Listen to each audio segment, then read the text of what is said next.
Allô, bonjour, la cybersécurité pour les nuls.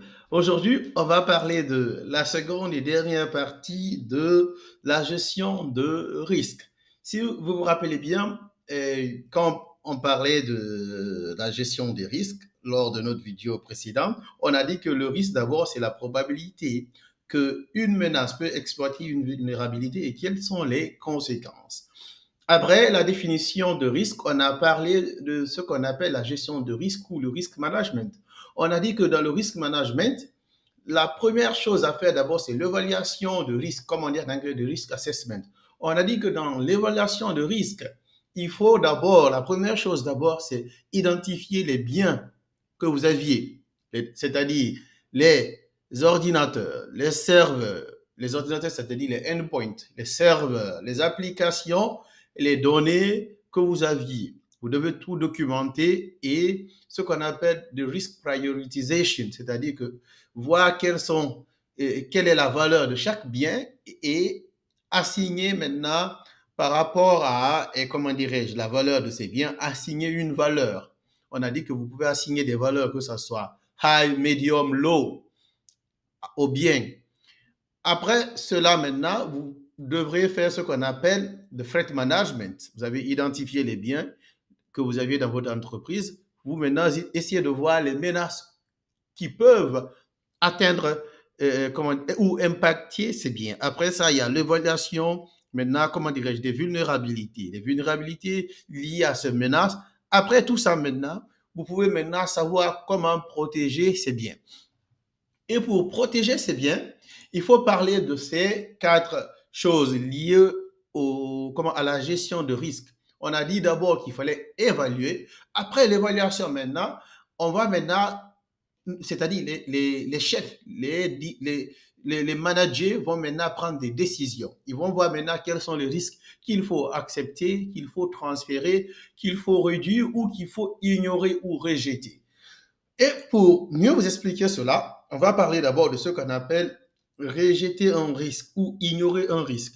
Ignorer un risque ici, c'est quoi? C'est-à-dire que dans votre entreprise, vous avez défini d'abord les menaces et les vulnérabilités que vous aviez, qui peuvent vous impacter du moins. Et selon tout ça, il y a des risques qui existent et vous allez dire que non, ces risques-là, on ne va pas mettre de contre-mesures. C'est-à-dire que, par exemple, vous voyez que vous avez des serveurs qui sont exposés en ligne sur Internet, vous décidez de ne pas les patcher. Peut-être le patching vous coûte beaucoup d'argent, vous mettez juste peut-être des firewalls pour les protéger. Ou bien, dans votre entreprise, il y a des serveurs en ligne, vous dites que vous n'allez pas patcher cela, parce que les données dans les serveurs là ne sont pas très importantes. Donc, vous rejetez le risque. C'est ça ici qu'on appelle, ce qu'on appelle ici, rejeter un risque. Il y a ce qu'on appelle aussi security through obscurity en anglais. C'est-à-dire que, par exemple, vous venez à la maison, vous avez dans votre armoire, vous mettez de l'argent, vous savez que ce n'est pas protégé. Vous ne, dans l'armoire, l'argent qui est là-bas, quelqu'un peut venir prendre l'argent si vous ne fermez pas. Mais vous dites que, OK, je sais que c'est une menace, ça représente une menace, mais je ne vais pas acheter de cadenas et je laisse comme ça. Il y a un risque, mais vous avez rejeté ce risque. Et si on prend votre argent, c'est votre faute en ce moment. Mais ici, l'idée, en fait, c'est comprendre ce qu'on appelle rejeter un risque. Voilà. Après ça, on va parler de ce qu'on appelle réduire un risque. Risk reduction, comme en anglais. Ici, c'est quoi en fait réduire un risque? Quand vous faites l'évaluation de risque, c'est-à-dire que vous avez défini les biens de votre entreprise, vous avez fait évaluer aussi les menaces et les vulnérabilités liées à ces, comment dirais-je, ces biens. Maintenant, vous allez essayer de prendre des mesures cette fois-ci. La mesure ici, c'est quoi? Vous allez dire, OK, il y a des risques. Nous allons essayer de protéger ces biens liés, les risques, parce qu'il y a des risques qui sont high, critiques et médium, et d'autres low. Donc, selon comment dirais, les rankings, c'est-à-dire que ceux qui sont plus high ou critiques et médium, on va dire que, OK, on va protéger tous ces biens dans notre entreprise parce que tout ça, en fait, s'il y a des impacts, on peut perdre de l'argent et perdre des clients. Donc, on dit qu'on va prendre certains risques qui sont high, critiques et médiums et les low, on les laisse. Parce que peut-être on n'a pas assez d'argent ou assez de temps ou assez de moyens, ça dépend, ou assez de ressources. Donc, on va seulement protéger les high et les critiques et médiums. Ou bien on va juste dire qu'on va seulement les high et les critiques. Mais ça, l'idée ici, c'est réduire, comment dirais-je, les menaces et les vulnérabilités jusqu'à un niveau défini par le management. C'est ça ici l'idée de réduire les risques. Voilà. Après, c'est là ce qu'on appelle accepter le risque. Comme on dit en anglais, the risk acceptance. Ici, le risk acceptance, c'est quoi? C'est le fait d'accepter qu'il y a un risque, mais vous acceptez le risque. Vous savez en fait qu'il y a un risque, vous acceptez. Pourquoi? Je vais vous donner ici un exemple. Euh, vous aviez par exemple un téléphone, ça c'est mon téléphone. Et si j'achetais le téléphone là à 100 dollars, si la vitre de ce téléphone se casse et je sais que pour réparer la vitre de mon téléphone, on me dit que c'est 200 dollars, je dis que non, je ne vais pas réparer le téléphone.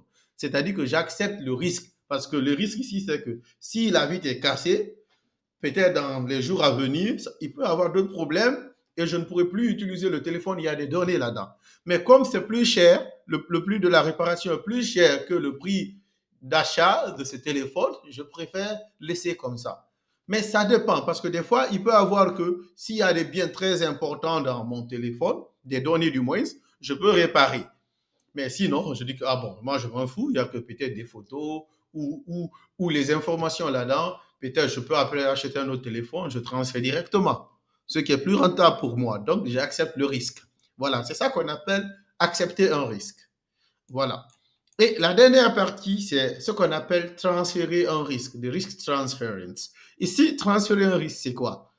C'est le fait d'envoyer le risque vers une autre entité. Qu'est-ce que cela veut dire? Dans les entreprises informatiques ou informatisées, et en fait, quand il y a beaucoup d'attaques, des fois, si vous n'arrivez pas, par exemple, vous avez été hacké, on encrypte vos données, on vous demande de payer beaucoup d'argent ou on arrive à exfiltrer vos données, on vous demande de payer de l'argent. Des fois, 1 million, 2 millions, 20, 30 millions, ça dépend.